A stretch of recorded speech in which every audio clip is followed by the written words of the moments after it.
Hello friends, आज मैंने अपने मदर के लिए फायर कार्ड बनाया है जो कि बहुत अमेजिंग और बहुत स्पेशल है। चलिए मैं आपको बताती हूँ कैसे काम करेगा। अगर आपको वीडियो अच्छा लगे तो प्लीज़ लाइक एंड सब्सक्राइब करें। चलिए मैं यूज़ बताती हूँ कैसे। यहाँ से एक मैच स्टिक उठाएंगे, ये हमारे यहाँ पर ये रहेंगे। फिर यहाँ पर रफ करने के लिए रहेंगे। देखिए यहाँ पर जलाया,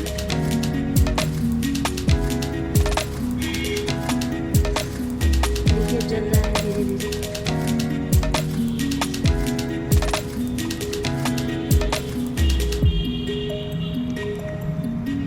ये देखिए